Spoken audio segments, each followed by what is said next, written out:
Good morning বন্ধুরা, কেমন আছো তোমরা সবাই? আজকে আমি বানাবো হলো তেলকই। সবার আগে আমি নুন দিয়ে আর হলুদ দিয়ে ম্যারিনেট করব।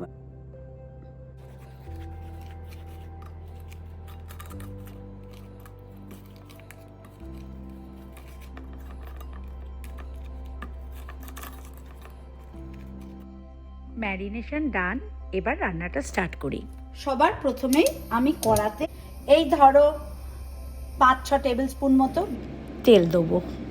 তেলটা গরম হয়ে এলে প্রথমেই আমি কই মাছগুলো আস্তে আস্তে তেলের মধ্যে ছেড়ে দেবো, দিয়ে ঢাকা দিয়ে দেবো। এইবারে মশলাটা তৈরি করব। আমি নিয়েছি 2টো ছোট্ট আকারের টমেটো, 3টে রসুন, 3 কোয়া রসুন, 4টে কাঁচা লঙ্কা, লাল কাঁচা লঙ্কার একটা মিডিয়াম পেঁয়াজ।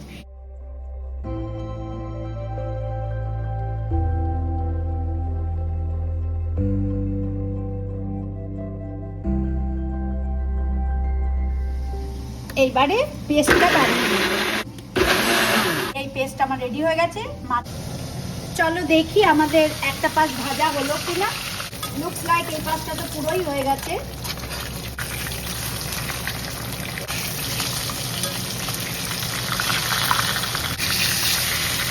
তো সাবধানে মাছগুলোকে উল্টোতে হবে যাতে ভেঙে না যায়। দেখো এক পাশটা সুন্দর হয়ে গেছে, এই পাশটা আরেকটু হোক। মাছগুলো হয়ে গেছে, আমি ফ্লেমটা একটু কমিয়ে দিলাম, ফ্লেমটা আমি সিমে করে দিলাম।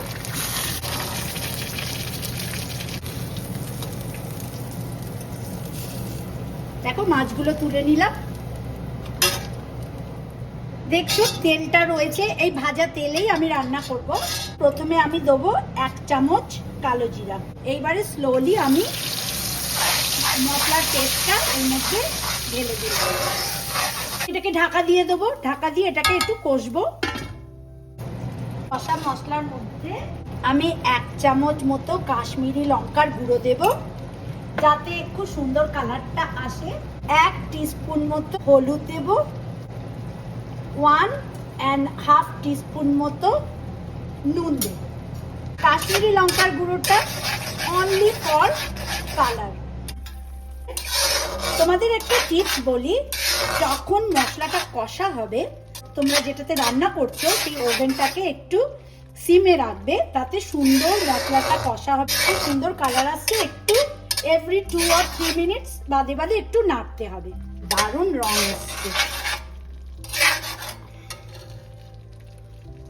দারুণ গন্ধ বেরোচ্ছে, আমার ঘর পুরো গন্ধে মমা করছে। যত মশলাটা কষা হবে না, কাঁচা মশলার গন্ধটা চলে যাবে, একটা সুন্দর ফ্রেগনেন্স বেরোবে।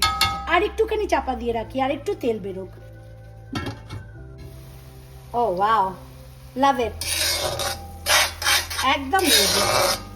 এর মধ্যে আমি আস্তে করে মাছগুলো দিয়ে দেবো,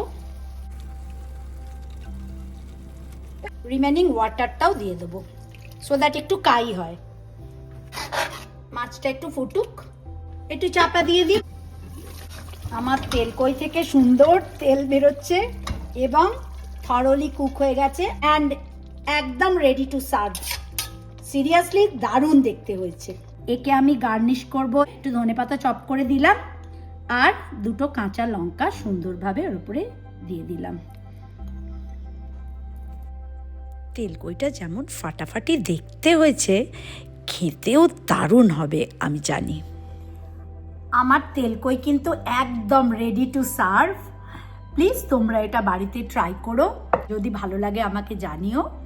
চলো আবার কোনো নতুনত্ব রেসিপি নিয়ে তোমাদের কাছে চলে আসবো গল্প করতে। ততক্ষণের জন্য তোমরা সবাই ভালো থেকো। Bye for now.